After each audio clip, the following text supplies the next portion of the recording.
Thanks for joining us, everyone. Today we've got something different. Peter Hernandez and I, about a month ago, were going back and forth, and we decided that it's time to talk about the listing presentation, the listing pitch, whatever you want to call it, and talk how it's changed over the last 6 months from what it used to be to where it is now. And this is going to be pretty open, so we're going to be going back and forth. And if any of the guys here have examples, they're going to feel free to jump on and show those examples. But I'm going to start off with Peter. Peter, can you introduce yourself really quick? Sure. Peter Hernandez, obviously, president of the Western region for Douglas Elliman, a 50-year veteran in the business. You know, I've done everything from sales to management to actually founded Tellus Properties, which we sold to Douglas Elliman. And, you know, I'm just kind of, I would call myself as a serial realtor, somebody that's in this for life. I don't ever see myself getting out, and just super excited to know Tristan, actually. You know, now that I know Tristan, my life is complete. I think that's the big thing here. Thanks, Peter. Peter, I love watching your Instagrams and watching you work out. You do a lot of CrossFit, so that's always cool. Yeah. It's always cool to see. All right, Dave, how about you, man? Tell us a little bit about yourself. Well, my name's Dave Worth. I'm here in San Diego. So I manage the San Diego region for Douglas Elliman. And then I also have a 10-person team here in San Diego called the Worth Group. And so I get the pleasure of selling and managing and coaching and doing all that fun stuff. So thanks for having me. I'm excited to be on here. Thanks, man. Well, thanks for being here. All right, Bradley, you're up, man. Last one. Tell us about you.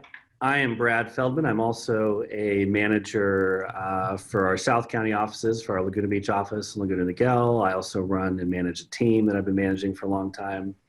I was part of the Tellus Douglas Elliman acquisition with that Peter brokered, and it was a very, very good thing that happened for us. So, you know, I'm on the street, I'm training, and I'm helping agents keep and put deals together.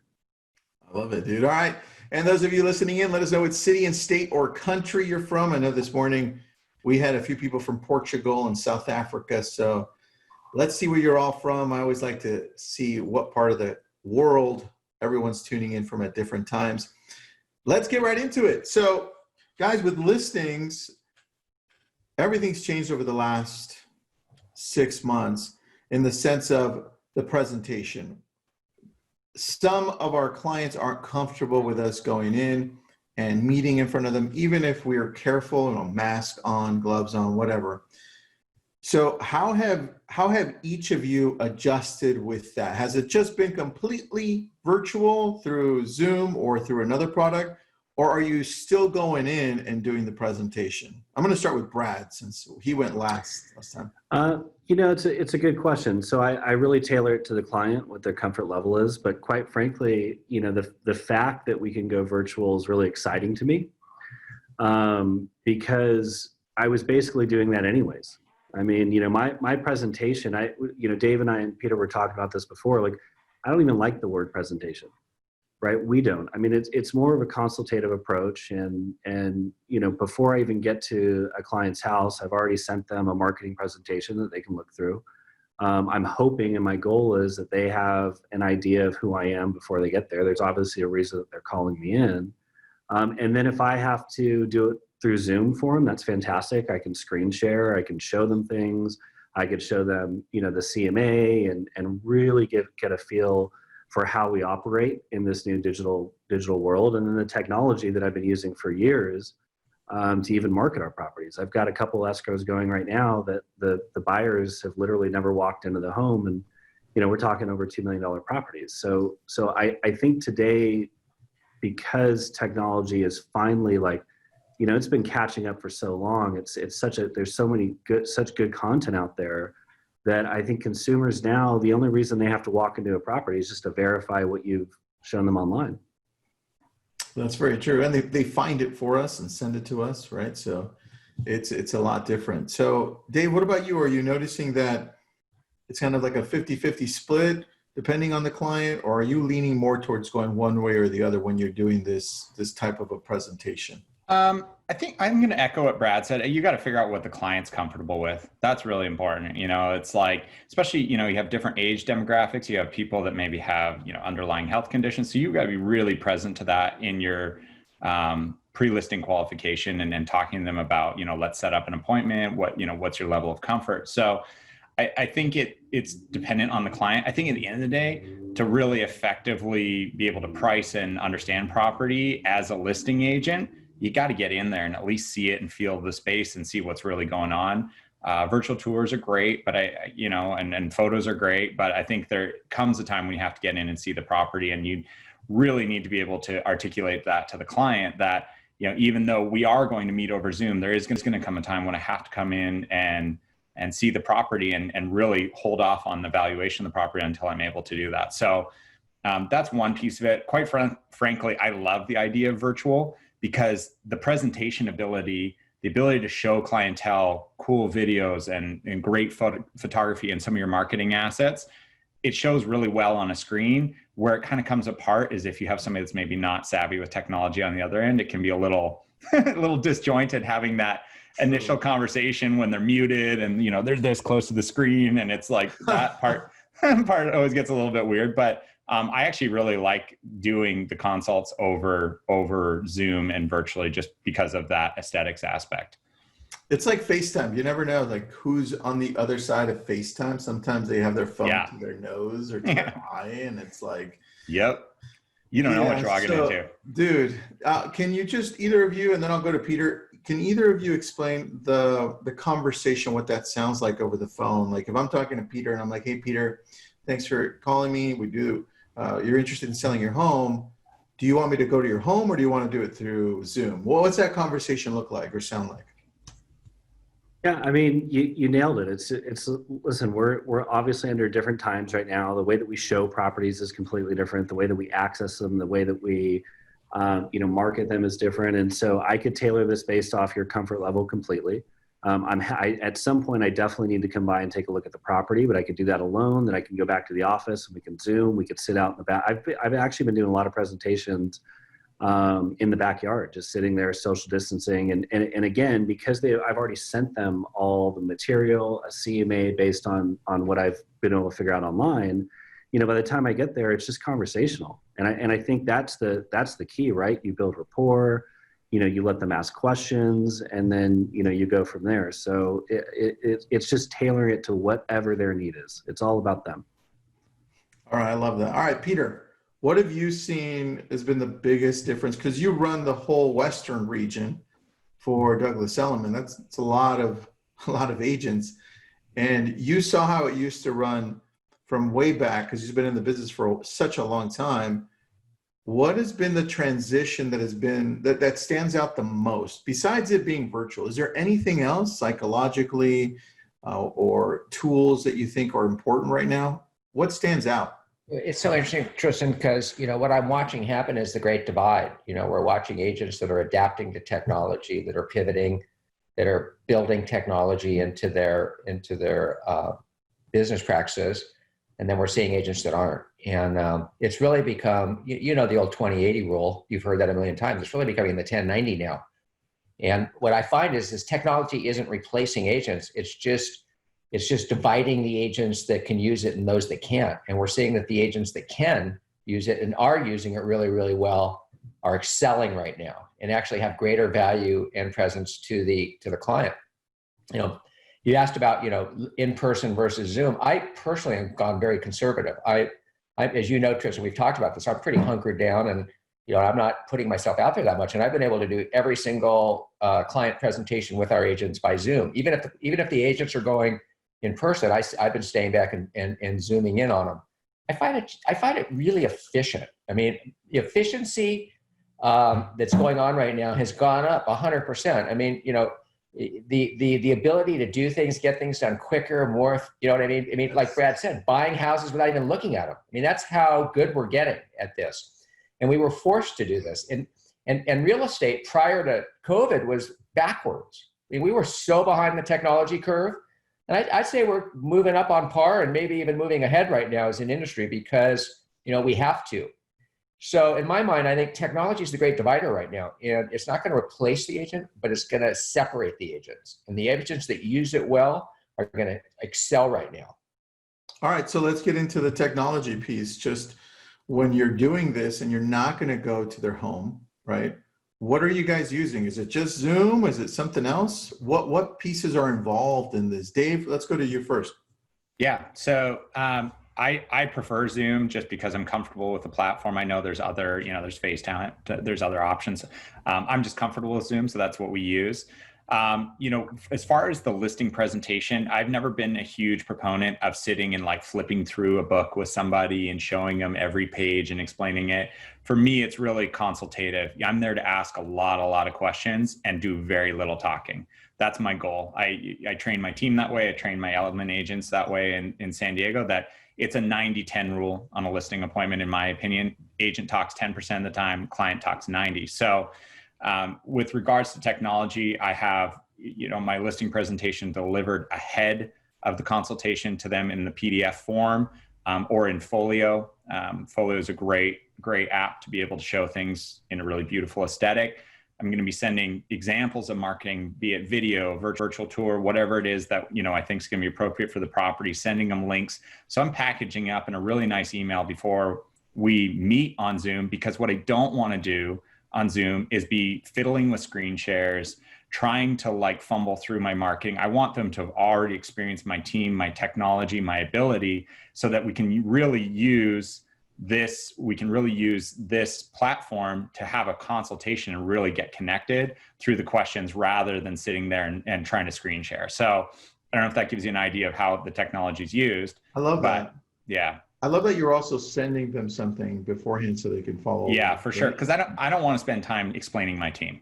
I want them to come to the table with questions. And that's part of, again, the pre-qual for the listing is saying, hey, listen, before we meet on Friday at 9 a.m. over Zoom, I'm going to be sending you a few things. I'd really appreciate it if you take the time to review, the PDF I'm going to attach, some of the examples of marketing, and get familiar with the Zoom platform. I've sent some instructions of how to download the platform, really spell it out for them so that when we get there, they're educated on the team, they're educated on our services, they've read case studies, they've come with their questions, and I invite them. I say, listen, go through it. And if you have questions, make sure to write them down, because we'll get on the phone and you're going to forget it.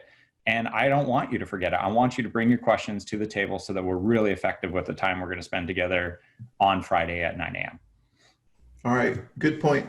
And, I may have overlooked this because I know the history of Douglas Elliman, because I was with Douglas Elliman too. Awesome company. But Peter, I had a couple of questions, one on here and one on the Facebook side. Can you go over a short history of Douglas Elliman and the power of who they are and what they do, if you can? So Douglas Elliman is a New York firm. It was founded in 1911, and Douglas Elliman actually convinced the wives of major investment bankers to get into real estate and then sell the units in the buildings where they lived. And that's how Douglas Elliman was basically found. And it grew to the Hamptons, it grew to Miami, it's gone to Aspen, Colorado. So it's basically in all the luxury markets where Douglas Elliman clients own multiple properties. So in August of 3 years ago, 2017, there were some development opportunities. Douglas Elliman has a huge property development arm. They do, the most amazing high-end condos. They had some projects, slated for California. So they opened up a brokerage in California in Beverly Hills. But they realized that it was going to take a long time to build a company. And so they approached myself and my partners at Telus Properties, and we actually put a deal together and sold to them, realizing that, we could never, within our lifetimes, get to the size of Douglas Elliman. And Douglas Elliman knew it would take about 15 or 20 years to get to where we were in California. And we just loved their platform so much, and we just loved their luxury brand. I mean, I was talking to Dave and Brad earlier. We think like we have this sort of Hollywood vibe, and yet we've got this real serious Wall Street vibe, because we're not only into presentation, but we're into the data and we're into facts. So it's a really cool combination that I think gives our brand the punch that I think you need right now in this marketplace. So Douglas Elliman has been around a long, long time. We're growing very, very quickly in California, and we're just laying down some really big sales. I love it. Great explanation. All right, now we have some questions for Dave about what you said. Brad, you can chime in if you have an answer to this too. So Eve says, can you please share more info about Folio that you mentioned, Dave, when you send your LO prior to the consultation? Yeah, so folio is a little bit more like I don't know what a great way to explain it would be. Rather than just sending somebody a PDF, you can send them a folio link. So I'm sure you've gone on to like a Kindle or something like that, where it's kind of got that animated, it's almost like you're flipping through a book. It's a very powerful tool. If you Google folio, you can go in and check it out. I'm not sure. I think through Elliman, we have a folio app that is provided to us, and that's how I use it. So I don't know about the cost or what's involved in getting it, but I really enjoy it just because it elevates the whole look. It puts things into, rather than 8.5 by 11 PDF typical way of layout. Folio allowed you to do almost more like a full widescreen look where they can click through, and it really gives them the sense of flipping through a book rather than scrolling through a PDF, and that's why I like it. It's very, very impressive. Yeah. I gotcha. Yep. Perfect. All right. That I think was a good answer, complete answer. Rosie, now, if you go to the Zoom meeting and they haven't reviewed the material, how do you handle that? Oh, good question. That's a good question. Well, so what I would tell you from a personality type, they probably just don't care. They want to make sure that I can get the job done. And so I would really put more emphasis on that. So I would start the meeting and I would say, hey, did you get a chance to look at the material? And as soon as they said, no, we haven't looked at it, I would immediately know what type of personality type that is. And I would be really concise with my answers, and I would let them ask the questions they want to ask, because at the reality, they just want to make sure I can get the job done and one, that they like me. So I would focus on rapport. I would focus on my stats, my history, and what I can do to bring to the table. And I would maybe just focus on case studies and stories of successes that I've had, and just drive that home. Yeah, I think, and to piggyback off of that with what Brad said, because you kind of went a different direction than I was thinking, but I'm glad you went, is, disc profiling is a big part of pre-qualifying your clients when you're doing that first intake phone call. How are their answers? Are they long-winded? Are they short and to the point? Are they bullet points? And then to get to the Zoom and realize they haven't reviewed anything, it's a very high likelihood you're dealing with a high D personality. And so spending that time scolding them that they didn't, or making them feel wrong, which, they don't want to feel wrong, that they didn't take the time to review your materials, is probably going to take the appointment sideways or the consultation sideways. So I think I would probably ask them, say, okay, I understand you didn't get a chance to look through that. What is it that you need to know about me and my team that I can answer here before we end this consultation, and get cut straight to the chase? Because the D personality, they want straight cut to the chase. So they might say, hey, I'm just worried about commission. Hey, I'm just worried that you haven't sold enough of my name, whatever it is. So I think that's how I might deal with it. And the worst, the really bad thing you can do is screen share your presentation and start going through with a D. That's bad. Don't do it. Yeah. No, dude, that's terrible. I agree with you on that. All right. Well, look, the transition that you brought in, Bradley, talking about what the presentation should consist of. You talked a little bit about it right now. Let's go into that, because when I'm presenting, or when we've sent the presentation or pitch or whatever you want to call it over to them, what should be included in it? What do you guys start with? Is there a basis? Because I know when I was with Douglas Elliman, the coolest thing about being there, one of the coolest things for me, was I'd be like, Peter, or whoever was in charge there, were like, hey, I'm doing a listing presentation. Could you just put it together? And then they'd have it together, and they'd put amazing pictures on it. And I was like, I never had to work at it. When I left, it's a different story, right? So tell me, what should it consist of right now? So here, the most important thing that it should consist of is case studies and success stories. We were talking before this call that, we always used to use a line that we're 2/3 traditional, we're 1/3 cutting edge. Well, now I think because of especially the year 2020, what's going on, it's 2/3 cutting edge. It's 1/3 traditional. What I mean by that is, from a cutting edge standpoint, you better have a digital platform. You need to have a very good social media platform. And I'm not just talking about running ads, but really, really having reach through social media and being able to articulate and convey that value proposition and why it's important to the client. You have to have, in our opinion, the power of a really, really good brand that has many tools and many weapons. Like you just brought up, when you were with Elliman, you contact the marketing coordinator, they push you over a listing presentation. Okay, that's really cool. Yep. You know, we've got PR, we've got Knight Frank, we've got international. So we have all these different layers of what's in there, and all that should be in the listing presentation. You know, the traditional aspect is what all of us on this call have, is we all have access to the MLS. We could all go take some photos and throw it on the MLS, and it'll syndicate out to all the major sites. But is that really going to differentiate yourself from the competition, especially in a low inventory market where you're competing against multiple agents every listing you go up? So you have to have that X factor that other people don't have.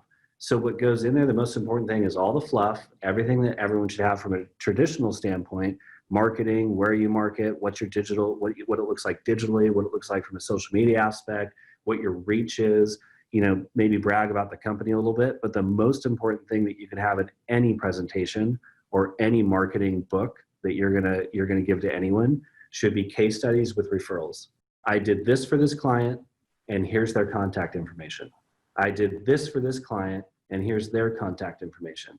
Because that's giving you an X factor of clout that that's going to speak volumes. And let me touch on one thing really quick too. When I'm on a Zoom listing presentation, one of my favorite things to do, you know, if you're not using 3D Matterport technology or some type of VR technology, especially today, I think you're really missing the boat. And you have to have a platform to house all that technology, right? Like either a property website or have it somewhere that you could push the content to the consumer. But one of my favorite things to do on the Zoom calls is when I screen share and I show them one of my listings through 3D, and I'll ask them, I'll say, okay, so what room do you want to go into? Oh, the kitchen? Cool. Let's go into the kitchen. You want to jump into the master bath? Let's go to the master bath. And so all of a sudden now you're seeing like their eyes light up and they're like, wow, you're going to do this for me? Yeah, and this is how I sell homes where buyers have never actually physically walked in them. Dude, that is such a good point. And then I'll go to you, Peter, because I have a question for you about this. But you brought up something that we don't typically do as agents, which is we grab our phone or we grab our computer, or in this case, send them a link to take a look at how we work on the back end, right? So they can go and see what that looks like. Because demonstrating on your phone how easy it is to go through a property on Matterport is taken for granted by us because we do it all the time, right? But the fact that they can see it and see the ease and how then the property looks even more amazing, especially right now during COVID, it makes a big difference. So really good point, Brad. And I love how you said, look, the case studies and referrals are the things that you need to be putting in there. Hands down, the most important ones. Peter, I had a question I wanted to go to you in regards to this. It's by Anonymous, but what if I'm a new agent and I have no success stories to share? What do I do at that point? I mean, I love that. I mean, you've got to be with a company where there's success stories. And if you're with a company with success stories, you talk about those success stories like they're your own. We have a cross-marketing platform, for example, in our company. We let agents cross-market each other's listings with their own names on it as if there's their own listings. Yeah. That actually gives you your clients and your friends the impression that you have properties out there. It helps the listing agent promote their properties better, and it helps the property have a higher reliability of selling. So it accomplishes three things at once. That's one example. Also, I think you need to just talk about it like, oh, we just closed, 30 deals in our office this week. You have to talk, as a group until you have your individual success stories. So take what you have and make it yours. And you hopefully have a cross-marketing program in your firm because, using listings to market yourself and to market is a huge, it creates a brand for you, an image, and you can actually select the kind of properties that you want to kind of represent in the future as the properties that you're borrowing to use to market. So there's a tremendous, tremendous opportunity. This just takes a little creativity. That's a really good point, Peter. And if any of you guys want to say anything, I'm going to tell you a story quickly. But when I was looking to go into Douglas Elliman, the main reason is because the brokerage I was in at the time didn't have presence in Malibu at all. And so every time I would go up on a listing presentation or call an expired or a for sale by owner there, they would say, hey, look, that's awesome, but believe it or not, in this area here in Malibu, they know that your office isn't here. That would be something that comes up all the time. And so that was one of the reasons that I made the switch. And one of my agents is still with Douglas Elliman because of that. They can put the address there on PCH, right? And they can use, like you said, Peter, they can use the power of everything else that's being sold as a unit.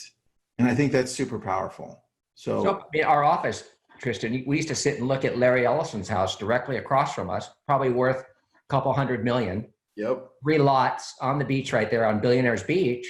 You bring a client there and they're knocked out, or even just saying, I work in that office. It makes a difference. Hey, Tristan, can I add something for the new agents on listing that success thing? And this might take it a little different direction, but we deal with it a lot of time. If you're a new agent and you're going up for a listing, especially if it's a big one for you, like, it's okay to bring in another agent that has more experience and cut up the piece of the pie for maybe just that 1 or 2.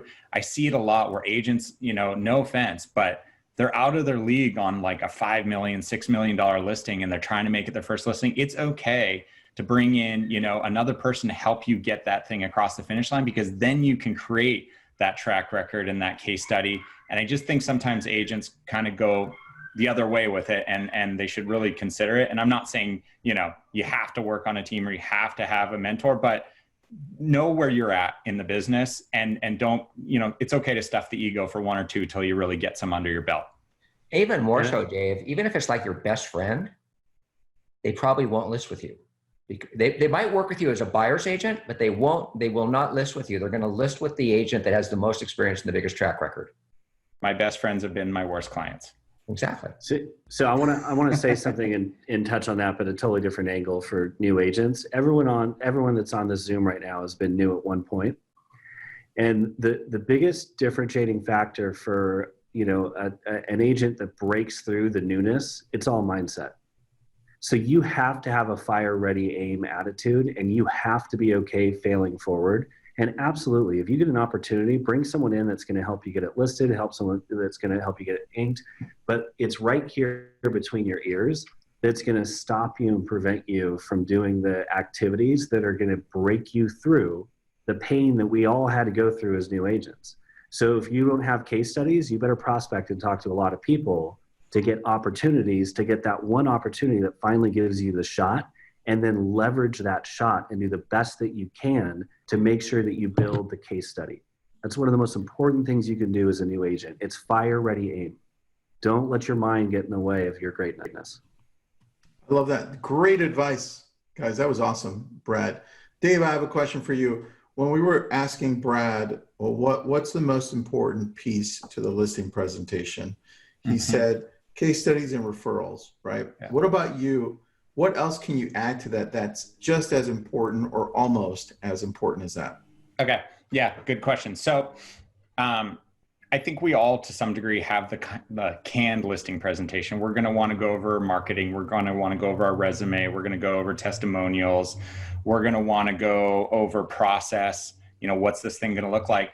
Brad and Peter and I spent quite a bit of time last year trying to figure out, and Brad and Peter, I might need you to jump in because I remember 4 of them, and I'd have to actually pull up my listing book here to make sure I get the 5th one. But we identified that there's really 4 or 5 questions that every seller needs answered, and that when you answer them, it's almost a yes every time, as long as you get them answered to their satisfaction. So for me, when I go into listing presentation, the first thing that I know a seller wants to know is, how are you going to find my buyer?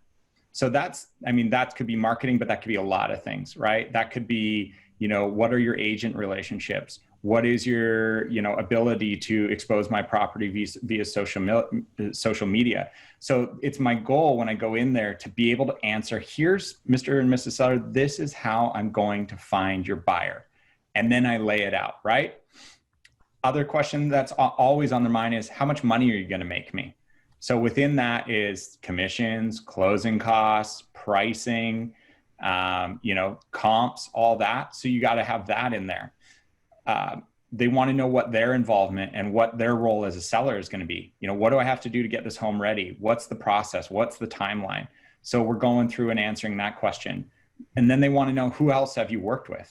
So, that's the thing. If you can show, hey, I worked with John Smith down the street, and I worked with Susan on the corner, and I worked with all these people that are in situations just like yours. And to Brad's point, the case study, this is where case studies, you're really building case studies around all these questions. If you can go to a house that, say, it's a 4-bedroom, 2-bath house with 2-car garage, and it's in a suburb tract, you pull a case study That's exactly that. And when you sit down and say, you know what, it's great, I'm glad we're going over this. I sold a home just like yours with a situation just like yours, and here's what we did. And then you go through and answer these questions. When you can answer that and they go, you know what, Brad really understands what my listing is. He's already been on this path and he's answered these questions. So I know that's not as much of a content layout, but that's my mindset is I got to have those questions answered every single time, because when I haven't had those questions answered for sellers, that's when they waffle. I love that. Great addition there, dude. I even wrote some notes down there. See, this is where most agents, when they come into our business, and even some veterans, they've never taken the time to figure out these questions that are always asked. So there's a book up there if you want to take a look at it. It's called Upstream. It's by Dan Heath. He says the problem with the world that we live in is we're always trying to figure out solutions to things that are happening now. We're being reactive. So it's like going to the listing presentation, we get a question and then we try to kind of answer it right there. Instead of working upstream, thinking about what the possibilities of what can go wrong, what questions to be asked, right? And then you're being solution oriented at this point. You're like, oh, okay, got it. I know what's going to be asked. Let's work on it before it happens. Beautiful. Yeah, that's always been my goal in listing presentations, is to cut it off at the pass. Like before they get to commission, I get to commission. Before they get to marketing, I get to marketing, because then they know, they're like, this guy is thinking about me. Like he's reading my mind. And it's like, no, I'm not. I've just sat with 1,000 of you before and I know exactly what's on your mind. Right. And that's not making everyone the same. I'm just saying that, like, you do this long enough, it's the same objections, it's the same concerns. So if you can design your listing presentation to just be one step ahead, I'm going to read Upstream. I like Dan Heath. I think he has a book called Switch. He does. It's exactly, dude. Yeah. Read Upstream. It just came out. I'm like 50 pages away from finishing it. Highly recommend it. It's really good. Brad, you wanted to say something in between there? Yeah, I mean, just to add to what Dave was saying, I mean, that's the reason why you sent a presentation, right? Like, you have to have a marketing book, and that's why you send it, because you are working upstream. You're being proactive versus reactive. You know, that's why, I always block out time before I go to someone's house or I'm going to talk to them about selling their house. I spend a lot of time doing prep. And I noticed someone had asked, like, what if you sell homes all over the place? Well, prep. Really understand all the comps and the data and everything that you need to know and all the intricacies about the neighborhood prior to getting there.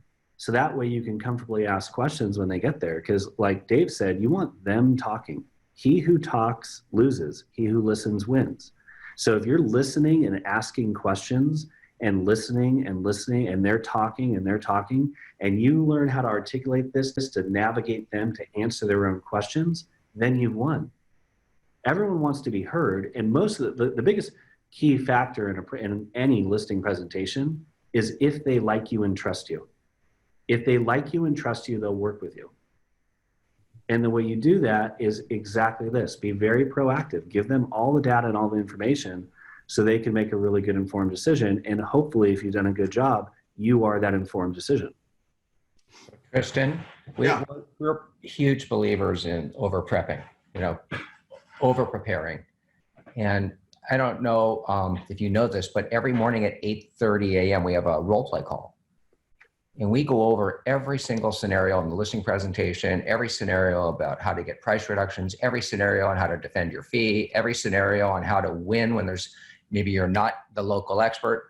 So if you get up every morning, now think about this. If you start your day every single day prepping for what you're going to say when you're in the living room and on the hot seat, it's like being a great actor. You're going to be so much better. You're going to be a star because nothing's going to catch you on your heels. You're going to be ready to answer everything. It's all going to be on the tip of your tongue.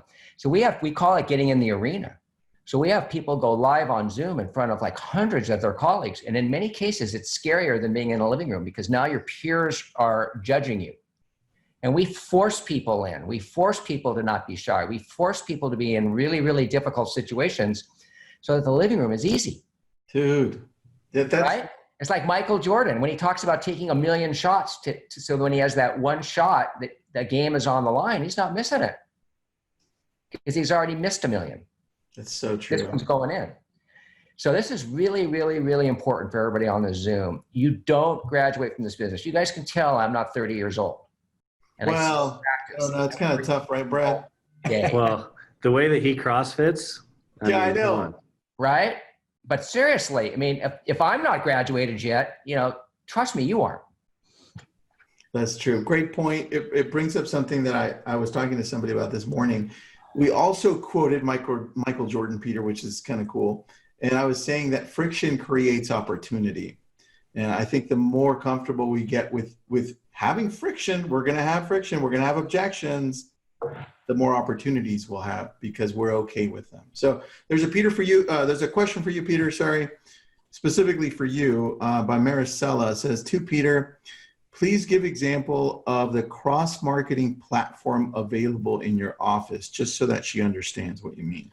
It's available in the Western region, and basically listing agents have the option to cross-market their properties. It's a optional thing. And the reason they do it is because when I'm on a listing presentation, Tristan and I can go to you and say, hey, I'm going to let every agent in the firm cross-market your listing. I have maybe 50,000 in my database, but if we go into everybody's database, we're going to have potentially 1 million clients to cross-market this property to. Do you think this is a good idea? Would you like to access every agent in the company's database? And the only way that's going to happen is if I let the agent put their name on my listing. They're not going to send my name to their database. So if Tristan can take my listing on Broad Beach for 42 million, like Alessandro Corona did, and allowed every agent in the company to send that to their individual databases as Tristan Ahumada's listing, Brad Feldman's listing, Dave Worth's listing, not only does that property get the exposure it deserves, but each of those agents sending it out look like they have a $42 million listing. Look like a pro, right? Right? And I got to ask you a question. Why doesn't every company do this? Why doesn't every agent do this? It's there's a difference, short-sighted. Peter. I have an answer to that one. So you and a couple of other big brokerages out there are unique in that you're corporate owned. So it becomes a lot easier versus franchise owned, right? Like if a franchise down the street or the next city over takes an amazing listing, I just can't do that belonging to a franchise. That's why with Douglas Elliman, a corporate, it's so easy. I can use New York, right? Miami, Chicago, anything. It could be like, hey, guess what? We got a listing, which is pretty amazing. But there's a question in regards to the listing presentation, listing pitch. Wait, you know what, Brad, what do you call it? You don't like to call it listing presentation. What are you calling it? When I'm training agents, it's listing presentation, but when I'm talking to a client, I'm setting a consultation. Or I'm simply coming over to show them what I do. All right, cool. How about you, Peter? What do you think? I mean, I agree. I hate the term pitch and presentation because, that's, if I have a character defect, I love to present, wag my tail hard, tell everybody how great we are. The reality is it doesn't work. You have to ask questions, you have to listen, you have to hear what they want to talk about and then talk about that. I'll never forget, and I'll be quick on this. At TELUS, we created this really cool listing presentation and it was on my laptop and I'm in this living room with an agent and I'm presenting it and I'm all excited because it's brand new. And I look over at the client and I go, you don't even care about this, do you? I actually said that to the client. What they say? Tell me how much you're going to sell it for and what you're going to charge me and let's sign this and get out the door. I said, okay. So You know what I mean? So I realized right there and then, nobody cares. That's interesting because even the word that you changed it to, Brad, from presentation or pitch to consultation just does something psychologically. It's like, oh, got it. I'm not going to just spew a bunch of crap out. I'm consulting. I'm listening now at this point, so I know which way to pivot or change or adjust depending on what you want. So psychologically, I can explain it. What happens is when I say I'm going to come over and present something to you, you immediately put a reflex no on. It's like when you walk into Nordstrom's and the salesperson says, can I help you? What do you say? No. Nope. But then they kind of hover, they hang out, they see you looking at a pair of pants, and then they come over and say, can I get that in your size? And you say, absolutely. So when you tell someone, hey, I'd like to come over and do a listing presentation, they're immediately defensive and they're going to defend their position because they feel like you're going to be sold. One of the things we train to on a regular basis is that, if you just visualize this, you never want to be sitting across the table from somebody. You want to be sitting next to them at the table. And that's why I say, if I said to you, hey, Tristan, I would just love to come over and show you what I do to market and sell real estate, I'm really good at it. It won't take that long, and I'll just show you a couple things. And if you like it, hire me. All of a sudden now and literally, Sharon, Sharon really well. But Sharon used to always interview me early on, because when I would do a presentation, I would just show up with my laptop. I would open up the laptop and I would have them literally sitting next to me, because now they would have to sit next to me. And now we were on the same team, and they were seeing what I was doing, and I was just showing them video, and I was just showing them, 3D technology and how we syndicate properties. And it was so simple that they were buying into it. And then it was just a natural progression when we got to the end. And it's like, okay, you're ready to hire me, right? And so then they would hire me. That makes total sense, man. I love that. So that's what my whole team's going to use from now on. Thanks, Brad. Appreciate that. All right, there's a couple of questions that I want to touch on, because I let them build up here. Just sometimes they're answered on their own. That's why. Here's one that I thought was really good. Where you go, the length of the presentation, and I think that's arbitrary, but I want to go to you guys and say, well, let's start with Dave. Dave, is there a specific length that you shoot for, or no? I want to be in and out in an hour max, especially on Zoom. I think people get pretty taxed on Zoom after a certain point, but it goes back to disc profiling. I'm a big disc profile person. I love the disc. I think it's one of the most powerful tools in sales, in life, really. I mean, I disc my friends and family, and I mean, like, I know what my wife is. I've had her take the disc. Like, that might seem a little intense, but you really learn a lot about people from it. So, if I'm sitting with a D and I know they're a D, I'm like, we're done in 20, we're going to get in, we're going to get out. If I'm sitting with a C that we need to pull spreadsheets and really get into the weeds on the numbers, it might be 45 to an hour, but anything beyond an hour, I'm talking too much. I know it. I can feel it. I used to actually set up a timer on my phone so it would buzz me when I was at certain points in the presentation. It got a little too distracting for me at a certain point, but it really gave me a sense of how long things are going. So I would say beyond an hour, you're doing too much talking. Nice. And how about you, Brad? What do you think? Well, if you've ever been on a presentation and one of the sellers is nodding off, that's probably too long. I've had that happen. I'm not kidding you, Dave. I've had it happen. I looked over and I was like, okay, I blew this one. So the first thing is just pay attention to the clients. Like yesterday, I was on an appointment, and it was a gorgeous, beautiful house. It was a 7,000 square foot house. The walk through in the house took an hour and 15 minutes. The actual sit down was about 15, 20 minutes. But I let them take me through the tour. I was, hey, who's the designer here? Oh my gosh, you did this yourself. What a gift. I was really impressed with this home. And so that the whole time I was using that opportunity to build rapport, to get to know them, to like them. Like, that was actually bigger than the 15, 20 minutes that we sat down.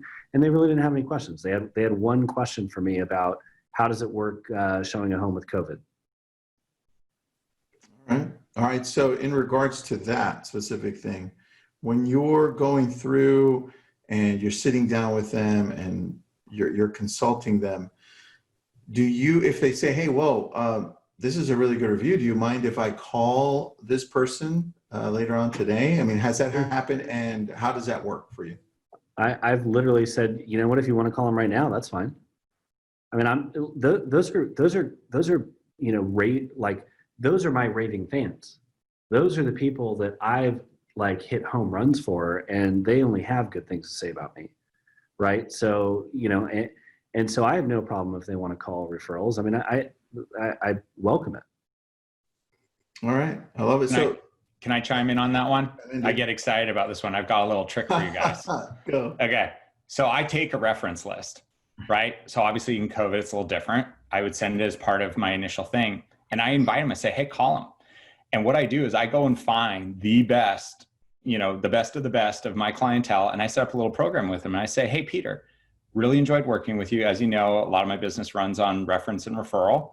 And hey, listen, from time to time, would it be okay if I had a seller that was maybe a little bit stuck about their decision on me, hiring me, if they would reach out and you would just, put in a kind word with me? And most of those people say, yeah, definitely. I say, hey, let's do this though. Even better. when that person calls me, will you just shoot me a text and let me know they called you? And then I'll make sure to shoot you like a little gift card or something for your, for your time, for your favorite restaurant. Here's what it does. When I know I'm going to get the listing, they're going to call. If they're that type of person, they're going to call Peter. Peter's going to shoot me a text and I'll go, yeah, they're calling, because they're reference checking. If they don't, I know I need to be calling and checking in. And I'm saying, hey, listen, I just want to follow back up. I want to make sure there weren't any questions that we didn't leave unanswered. So it's like creating a little secret sleuthing web that, and it's a great touch, because my past clients get gift cards to great restaurants. So that might be something you guys can all take and steal. I love that. You're rewarding the behavior. For sure. I want good references.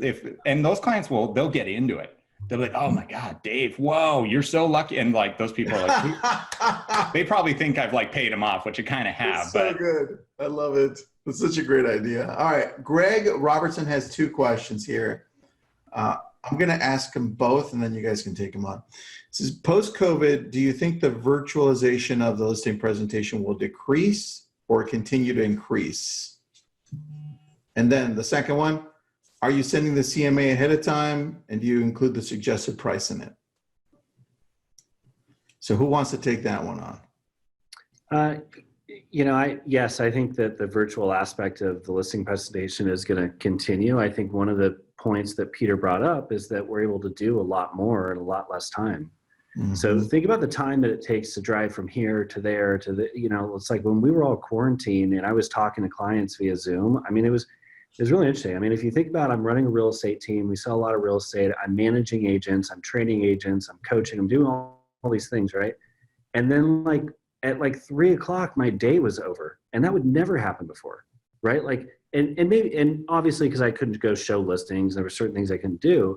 But even now, the efficiency of what you can do virtually via Zoom, and DocuSign and all the tools that we have at our fingertips. I mean, it's like we can do more in less time, right? What was the second part of the question? Do you send the CMA before, and do you include? Yes, I do. Yeah, so I have an intro email that goes out that has either the folio link or it's got the PDF attached. I do a cloud CMA. I don't do the suggested price because I need to go over that with them. Perfect example is I went to a house yesterday, and I actually thought it was the house next door when I was doing all my research, and the guy was talking about how great his house was, but Google Maps pushed me in front of the wrong house. And I was like, there's no way this house is worth what it's worth. Right. So if I would have done, if he would have gotten my cloud CMA with a suggested price, he would have laughed me out of the house.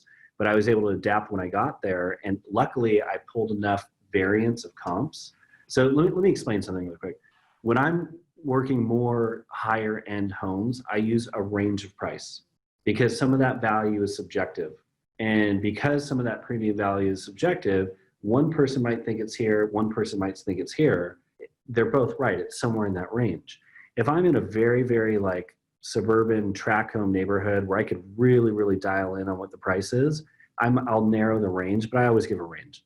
And I try to keep the range wide so that way I don't shoot myself in the foot. Okay, I love that. I'm going to go to Peter for this question. It was an earlier question by Dan. Dan, sorry it took me so long to get to this one, but I thought we would bring it up. We kind of touched on it, but Peter, he says, it seems like trust is huge at this moment. It seems like sellers are interviewing fewer agents. Have you 3 seen that in your market? I mean, you go first, Peter. I want to answer a couple of things. One is, I don't know if I'll ever do a regular phone call again. I'll probably always use FaceTime now whenever I can, because I don't see why I should just hear a voice when I can't see the face expressions. Like, I learned so much from watching somebody's body language that, to me, to not have that ability is crazy. So yeah, I think it's going to continue on. So that's one thing. And then the other thing is regarding what trust. Oh my God, huge. I mean, and you can't be phony about it. You can't walk in and go, oh, I see you got a football. You like football? I mean, you gotta be kind of sincere. I think we can really get a little bit too cliche with trying to relate to people. Mm-hmm. And I think people will really like you and trust you if you, boy, I got my dog barking here. That's all right. He likes what you're saying, dude. If you ask a lot of questions and really be interested in them, rather than be interesting, be interested. And I think a lot of us try to be interesting. And so if you're interested in the other person, that's going to work a lot better. I love that. That's really well said. Brad, Dave, anything on the trust thing? Have you guys seen that be more a factor right now than ever before? Well, I agree. Yeah. I mean, I think it's always trust, right? It's trust and likability, but I'm not seeing less interviews because it's such a low inventory market. I'm seeing a lot more commission pressure, and I'm seeing a lot more agents interviewing and fighting to try and get to the listing table and getting, an opportunity to consult for the listing. Mm-hmm. But I mean, that's why you practice, right? So I am still seeing very competitive listing opportunities, but it's always trust. All right. How do you go? You brought up the commission thing, and then we'll wrap it up with this. We've got about 7 minutes or so. But you brought up commission, and some clients bring them commission. It doesn't always come up, but when it does, how do you handle that objection?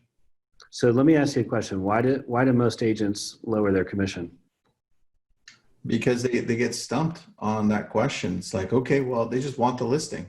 They don't, maybe they don't value themselves enough or what they That's do. correct. They don't value their own self-worth and what they can bring to the table. So in the absence of value, agents will always discount their commission. I don't need to, because I bring a lot of value to the table. All right. And then, so I'll give you an example, and then maybe you can answer it further, or Dave. When we do the consultations, what happens is that question hardly ever comes up. And is that something that's the same with you guys, or not? Are you saying the commission question never comes The up? commission question hardly comes up on our end. Really? Yeah. I think I would agree, but and I think somebody had asked this earlier, like, how do you bring commission into the conversation? And, some people, I think some agents are like, why would you bring that up? I think hitting it head on is one of the best things that you possibly can do, in the sense of, hey, Tristan, most of my clients are really interested in the bottom line, and I'm sure you are too. I've brought 3 net sheets of 3 different scenarios with me, and I'd like to go through all the different costs of sale with you. Is that good with you?